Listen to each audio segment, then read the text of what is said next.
tercer ponente. Él es Íñigo Pomposo Gaztelu.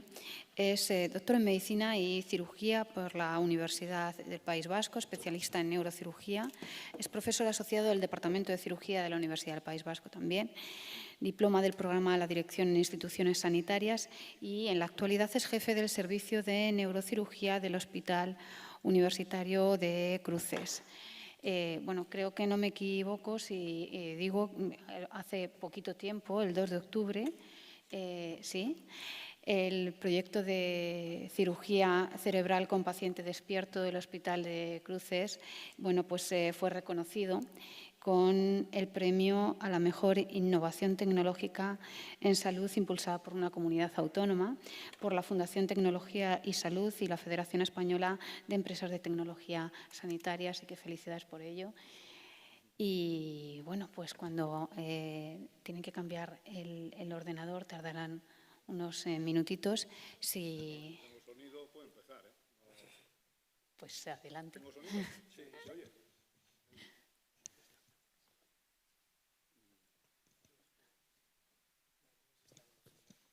Bueno, es igual, puedo empezar igual, si se oye. Gracias, María Luisa. Primero también agradeceros a los asistentes vuestro esfuerzo de estar aquí, porque me habían dicho que este congreso tiene 800 y pico inscritos.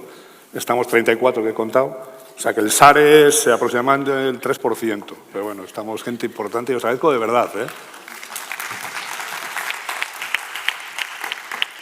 Y luego también quiero darte las gracias, María Luisa, por tu paciencia, porque no te he contestado ningún mail, ninguno en todo este tiempo, pero tengo claro que tengo 22 minutos y si ves que me enredo un poco me das una señal, ¿vale?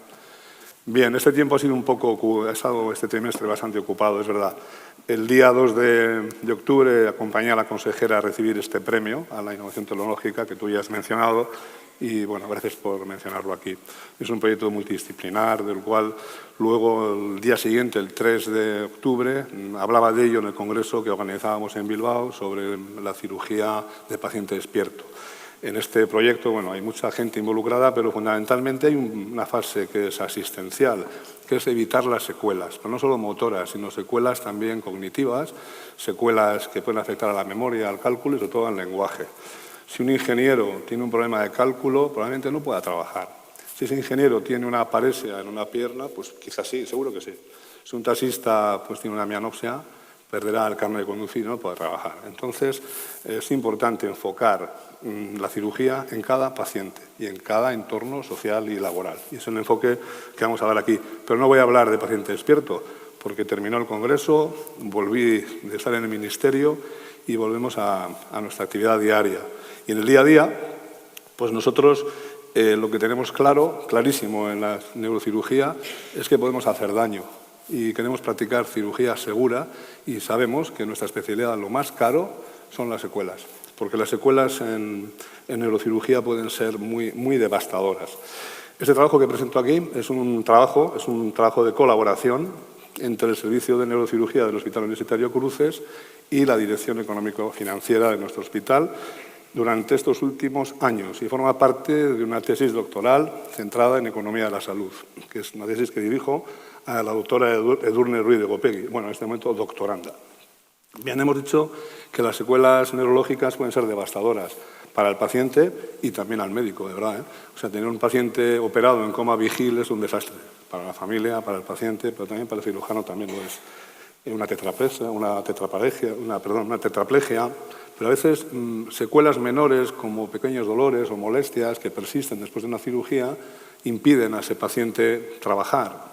Y eso también tiene un coste que en este caso no es sanitario, es un coste indirecto, no sanitario, es un coste social. Y a veces, cuando hablamos con los gerentes y directores económicos, se olvidan de que el coste social también es importante para nosotros. Y en el presupuesto de los hospitales esto no figura, pero al final va a un cajón común, que es el coste no sanitario, costes indirectos no sanitarios. Y estos son importantes también en la ocupación que requieren a los cuidadores, que siempre son importantes cuando hay secuelas que causan mucha discapacidad. Y otros muchos costes indirectos no sanitarios. A veces también las secuelas pueden ser debidas a falta de medios o falta de inversión en tecnología. Yo digo, ayer le dije a la directora económica, digo, hablamos mucho de innovación, pero primero renovación. Tenemos equipos obsoletos que están con esparadrapo. Y hablamos mucho de innovación, pero tenemos que renovar los equipos e invertir en tecnología. Y tenemos muchas veces desfases importantes entre la inversión y el desarrollo de la sociedad. A veces también podemos tener problemas porque somos incompetentes. Se habla mucho de la competencia, formación basada en competencias, pero a veces somos incompetentes puesto que no hemos hecho una buena indicación, no hemos realizado una buena técnica quirúrgica o tenemos un déficit en la formación continuada y muy importante porque la N de lo que desarrollamos en nuestro quehacer diario es insuficiente y esto impide la expertización, sobre todo en algunas especialidades como puede ser neurocirugía. Así que, centrados en esto, dijimos, si no cambiamos las cosas, los resultados serán iguales y si nos concienciamos con los costes, pues quizá podamos mejorar los resultados en salud de nuestros pacientes. Y nos hicimos una reflexión, sobre todo centrado en la cirugía del Parkinson, y planteamos la siguiente pregunta. Hablaba yo con Gaisca Bilbao, la cirugía del Parkinson la comenzábamos en el año 99 y decíamos, ¿podremos reducir los costes en la cirugía del Parkinson y al mismo tiempo mejorar los resultados de nuestros pacientes en salud? Y bueno, este es el objetivo de esta charla, centrarnos en los costes y en los beneficios en salud. Brevemente os diré que la cirugía del Parkinson de cirugía no tiene mucho. Realmente es un procedimiento donde buscas exactitud y precisión en alcanzar un objetivo, que es el núcleo subtalámico, y este núcleo es una estructura que más o menos es como un grano de arroz, para que os hagáis un poco la idea, 7 milímetros por 4 y por 3, y nuestro objetivo es alcanzarlo ahí en los ganglios basales con un electrodo. Ese es el trabajo del neurocirujano. Hay numerosos trabajos que avalan su coste-efectividad, esto está más que demostrado, y sobre todo estudios comparativos con tratamientos médicos que dicen que, por supuesto, el tratamiento de la cirugía del Parkinson es más coste-efectivo que la medicación. Para haceros un poco la idea y entender el proceso de análisis de costes que hicimos, este es un breve vídeo de en qué consiste la intervención. En un primer tiempo tenemos que implantar, bueno, veo que no hay sonido, bueno, es igual, no hay sonido. Bien, en un primer tiempo teníamos sonido, ¿no? En un primer tiempo, bueno, colocamos el marco de estereotaxia, le llevamos al paciente al escáner y le calculamos unas coordenadas X, Y y Z. Vale.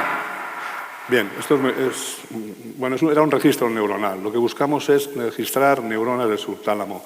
Una vez que hemos alcanzado ese registro neuronal, estimulamos durante la cirugía y podemos ver que el paciente que temblaba ya no tiembla. Hacemos durante la intervención un escáner intraoperatorio y comprobamos que la ubicación del electrodo que hemos implantado corresponde con la planificación que previamente habíamos hecho.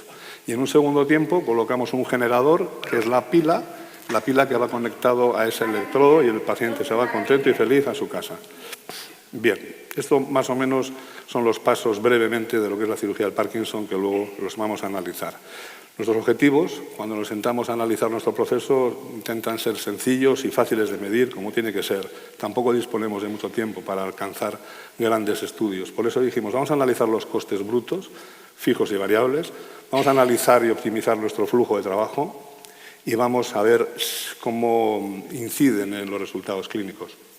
Por lo tanto, recogimos durante 3 años la secuencia de los pacientes intervenidos en los últimos 3 años en un estudio retrospectivo y prospectivo y vimos y seleccionamos 3 grupos con 5 pacientes de cada grupo con flujos de trabajo distintos. En un primer grupo, los que interveníamos en 2 tiempos, el primer día realizábamos la intervención de implantación del electrodo, en el segundo tiempo, otro día, realizábamos la implantación del generador. Otro grupo son aquellos pacientes que llegamos a intervenir en un solo día, electrodo y generador, y luego iba a la unidad de cuidados intensivos, en nuestro caso reanimación en la planta sexta. Y finalmente, los últimos son aquellos que son intervenidos en un solo día y además no van a la unidad de cuidados intensivos o reanimación en nuestro caso. Y para analizar todos estos datos, nosotros tenemos una herramienta que es muy interesante, que es el Click View, y podemos llegar a ver datos personalizados. Los costes brutos pueden ser costes de sistema, costes estructurales, fijos, del quirófano, del personal de limpieza, de las estancias, del laboratorio, honorarios en general. Pueden ser variables. El tiempo de quirófano, un factor crucial en este estudio, la medicación, los suministros, las prótesis, el coste de las cosas, pero también pueden ser costes que están definidos por el propio paciente, costes directos por la medicación que necesitan, por las pruebas complementarias, en el caso que fuera necesaria una transfusión, es muy extraño en esta cirugía, y las estancias. Y luego hay costes médicos no directos y costes indirectos. Hay numerosos trabajos que analizan los pasos de estas cirugías, en general, no solo de neurocirugía, y podemos decir que si queremos reducir los costes hay 3 factores que son fundamentales. Disminuir las estancias, es una evidencia. Disminuir el tiempo de quirófano es otra evidencia. Y disminuir los gastos en anestesia, son evidencias.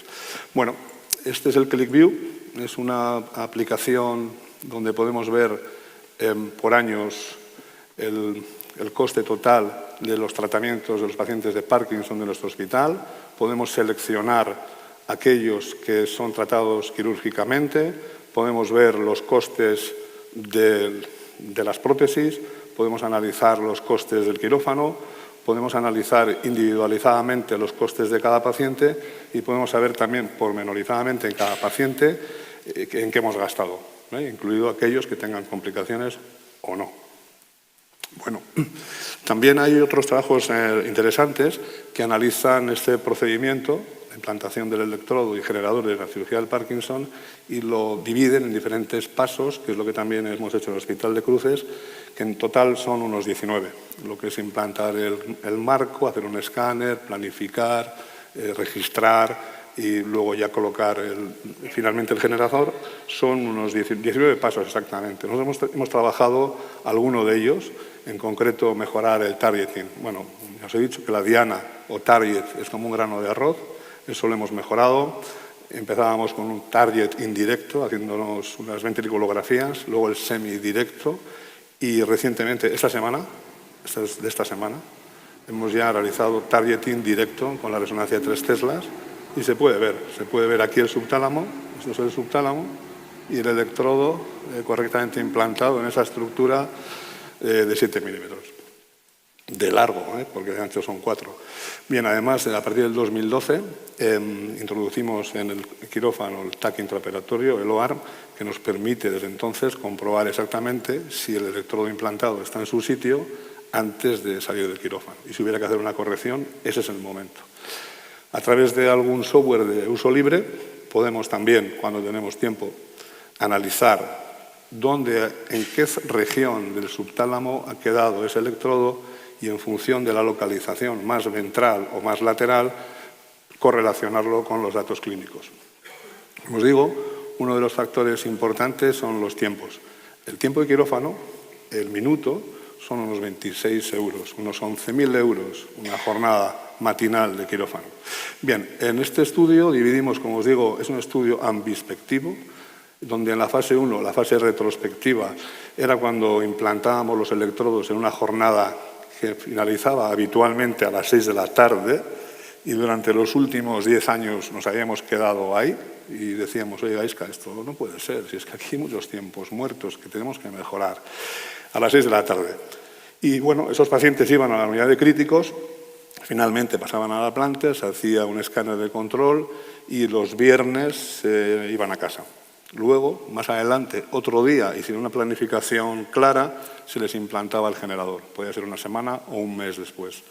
En la fase 2, esta fase ya sí que es prospectiva, el ingreso también es el lunes a la tarde, se implanta el sistema completo, es decir, se termina antes de las 3, el paciente va a la unidad de críticos, se le da de alta e ingresa en la planta y finalmente termina el viernes estando en casa. Y ya este año lo que hemos hecho ha sido el ingreso el lunes, probablemente en 2020 lo cambiaremos, lo mejoraremos. Implantamos el sistema completo, todo en el mismo día y antes de las 3, y el paciente ya no va a reanimación, puesto que no había ningún problema, no ha ocurrido ninguna complicación en los 17 años que llevamos con esto, y finalmente va a la planta y el alta es el jueves a la mañana. Bien, perdón, estos son los 15 pacientes y aquí están los costes totales de la serie según los diferentes grupos y vemos que hay un descenso de unos 33.000 euros por procedimiento en los primeros casos a 27.000. Perdón. En cuanto a los eventos clínicos, había una situación que realmente nos preocupaba enormemente. Incluso cuando llevamos el trabajo al Congreso Europeo que se celebró en Berlín, nos daba vergüenza, porque teníamos un 13% de infecciones. Eso es muchísimo. Era un estudio de cortes con 154 procedimientos y teníamos 20 casos de infecciones y en todos ellos requirieron tratamiento antibiótico muy intenso por estafilococo aureus o epidermides muy resistentes y lo peor de todo es que 9 de ellos tuvimos que explantar todo el sistema. Cuando hay una infección de un marcapasos es muy difícil salvar ese marcapasos. Y ese paciente se queda sin estimulación, vuelve a tener que tomar medicación, sufre un deterioro clínico y además tiene que esperar 6 meses para que se le vuelva a implantar otro generador. Y además el generador que se ha infectado va a la basura. Y esto es algo que realmente nos parece que es muy importante. Costes sin ningún beneficio para el paciente. Así que con el Servicio de Medicina Preventiva nos pusimos muy en serio con este asunto y cambiamos el protocolo totalmente de los cuidados prequirúrgicos, mucho más cuidado durante la intervención, los cuidados posoperatorios, el manejo de la herida. Son heridas pequeñas, pero cuando hay material externo con silicona, el estafilococo se pega ahí muy bien. Y bueno, y a partir del 2016 introducimos este protocolo de higiene de la piel, que es la mayor causa de infección en nuestros casos. Bien, ¿cuáles son los resultados? Los resultados en cuanto a coste por el procedimiento ha sido que se ha reducido de los 33.000 y pico euros que hemos dicho en la primera etapa a 26.000.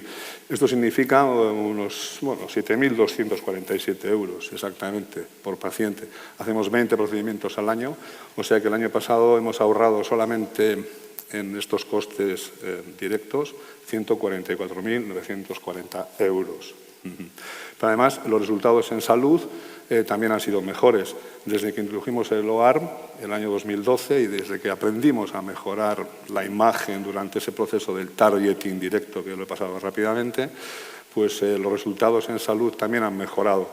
El paciente que está parkinsoniano, que está en OFF, es el que tiene un mal control de la enfermedad. Puede ser distonía, puede ser temblor, puede ser rigidez, pero mal control. Y desde que implantamos ya el procedimiento del control intraoperatorio, estos periodos OFF se han reducido y ahora mismo tenemos un 39% de pacientes que están en periodo ON respecto a un 23% que lo estaban anteriormente.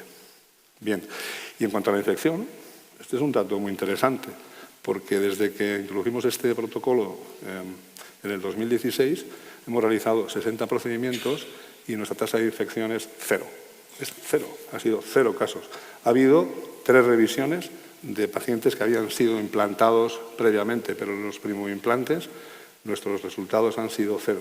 Si calculamos que cada pila vale unos 15 o 20.000 euros, aquellas 9 pacientes que hubo que tirar la pila a la basura, serían otros 180.000 euros, que habría que sumar.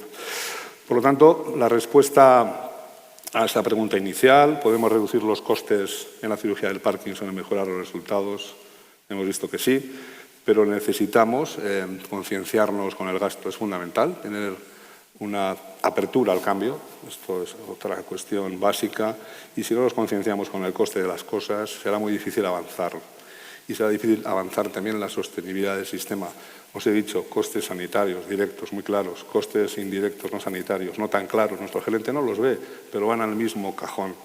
Por lo tanto, en nuestro entorno tenemos la responsabilidad de hacer un análisis pormenorizado de los procesos, al menos así lo entiendo yo. Como reflexión final, decir que nosotros somos un centro CESUR, Centro Servicio Unidad de Referencia Nacional en Cirugía del Parkinson. Somos 6 centros en hospitales públicos a nivel nacional. También tenemos el honor de ser Centro, Servicio, Unidad de Referencia Nacional en Cirugía de la Epilepsia. Somos también 6 centros únicamente a nivel nacional. Coincidimos pocos en esos 6 y 6, únicamente la FE, el Hospital de la FE también lo es, en cirugía del Parkinson y cirugía de la epilepsia. Y tengo que decir que estos grupos son grupos súper multidisciplinares. O sea, aquí la neurocirugía es una parte, la neurología es fundamental. Toda la red de neurólogos, yo los llamo los neuroproveedores, son los que nos facilitan los pacientes. Pero también los neuroradiólogos, neuroanestesistas, enfermería, neurofisiólogos, que son muy importantes en el registro neuronal, como habéis visto ahí en un disparo. Por eso el ser CESUR nos ha permitido conocer mejor la metodología de análisis de resultados, y el ser CESUR en el Parkinson, a nuestro servicio, nos da una visión diferente a la hora de pretender o analizar otros procedimientos, que es en lo que estamos. Ahora mismo estamos en un procedimiento muy distinto, que es analizar el coste o el ahorro que podemos tener en relación a la solicitud de reserva de sangre que hacemos cara a la cirugía. Tenemos la costumbre de reservar sangre habitualmente para muchas cirugías, y lo habitual es que se utilice en un 90 y que no se utilice en un 90 y tantos %. Bueno, estamos en ello, pero reservar sangre, la sangre es un bien muy limitado y podemos reducir enormemente esas reservas al banco de sangre. En los CESUR, en nuestro caso, la reflexión a la que quiero llegar es que el concentrar recursos, en nuestro caso, nosotros atendemos pacientes de toda la comunidad autónoma, 2.200.000, más Navarra, que son otros 600 y pico mil, más también La Rioja, 310.000, estos son 3.100.000. Y además también algunos pacientes que vienen del norte del Castilla y León. Al final, unos 3,5 millones. Y cuando concentras tus recursos y concentras a las personas que realizan ese procedimiento y la N minúscula se hace grande, entonces podemos avanzar en la expertización. Y para avanzar en la expertización, os voy a poner un ejemplo de este trimestre tan movido que he tenido, donde yo he encontrado la máxima concentración de recursos.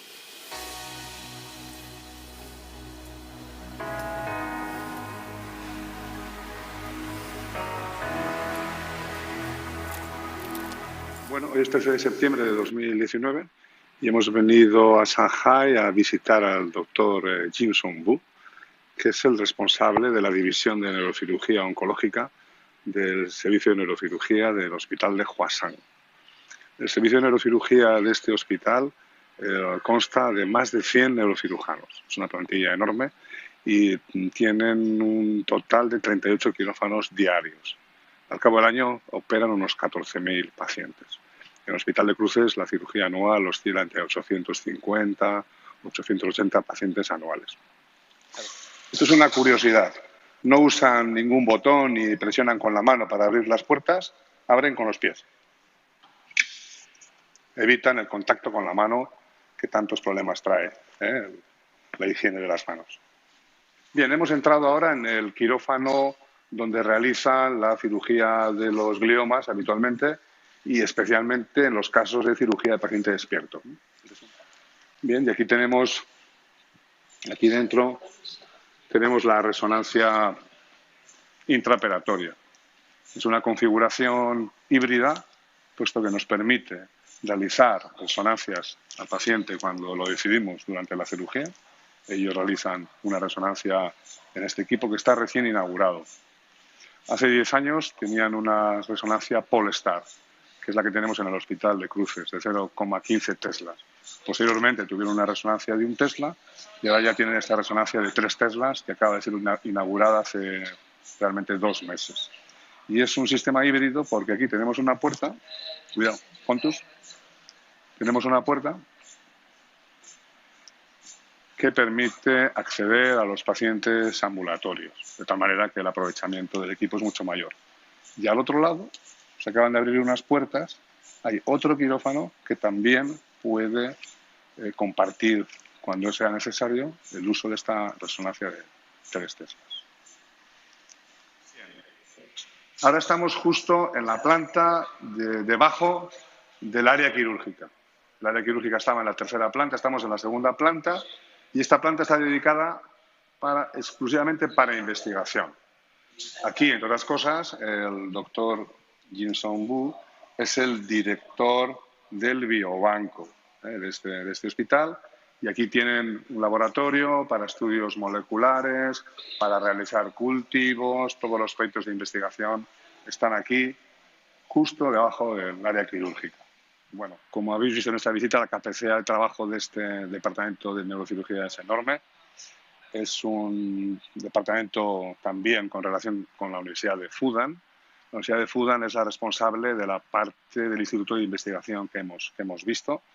Es un hospital fundamentalmente público, prácticamente el 90% de la actividad es pública, pero tiene una pequeña área en cada planta destinada a pacientes privados que pueden venir de cualquier área de China o de otros países colindantes.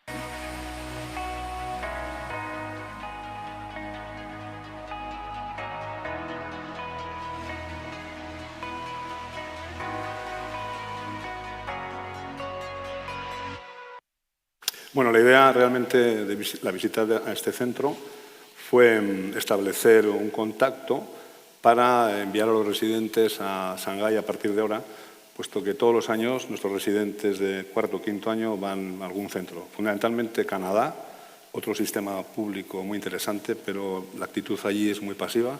Han estado en San Francisco, han estado en Houston, han estado en muchos hospitales de Estados Unidos y han sido estancias, yo creo que un poco ineficaces. Y por eso, a partir de ahora, nuestros residentes de cuarto y quinto año, en vez de ir a Estados Unidos, van a ir a China. Bueno, y nada más, y muchas gracias.